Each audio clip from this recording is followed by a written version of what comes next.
দেশে চলতি বছরে ডেঙ্গুতে মৃত্যু এরই মধ্যে ৪০০ ছাড়িয়ে গেছে, আর শনাক্ত রোগীর সংখ্যা পৌঁছে গেছে লাখের ঘরে।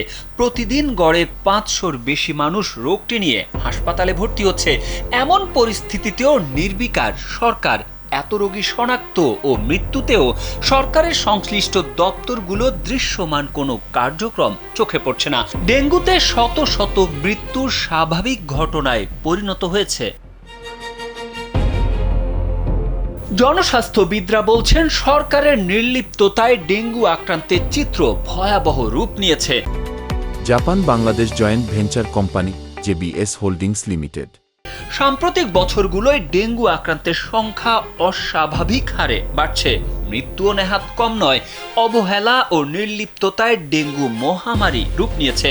প্রতিদিন হাসপাতালে ভিড় করছে বহু রোগী ও তাদের স্বজনরা। স্বাস্থ্য অধিদপ্তরের তথ্য অনুযায়ী চলতি বছরের জানুয়ারি থেকে গেল বৃহস্পতিবার পর্যন্ত ডেঙ্গু নিয়ে হাসপাতালে ভর্তি রোগীর সংখ্যা বেড়ে দাঁড়িয়েছে ৯৯,৪৯৩ জন। এর মধ্যে ৬২.৫% পুরুষ আর ৩৭.৫% নারী। এখন পর্যন্ত ৯৭,৬৫৩ জন হাসপাতাল থেকে ছাড়পত্র পেয়েছে। মারা গেছে ৪০৪ জন। ডেঙ্গুতে মৃত ৪০৪ জনের মধ্যে ৫২.২% পুরুষ আর ৪৭.৮% নারী। বর্তমানে দেশের বিভিন্ন হাসপাতালে ১,৪৩৬ জন ডেঙ্গু রোগী চিকিৎসাধীন।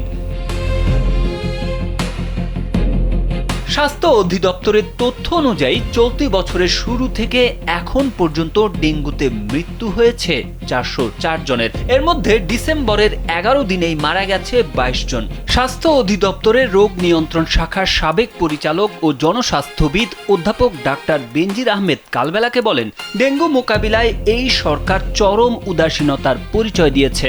স্বাস্থ্য অধিদপ্তর বা মন্ত্রণালয়ের উচিত ছিল জরুরি ভিত্তিতে একটা সমন্বিত রিভিউ সভার আয়োজন করা। কেন এই মৃত্যুর মিছিল ঠেকানো যাচ্ছে না তা পর্যালোচনা করা।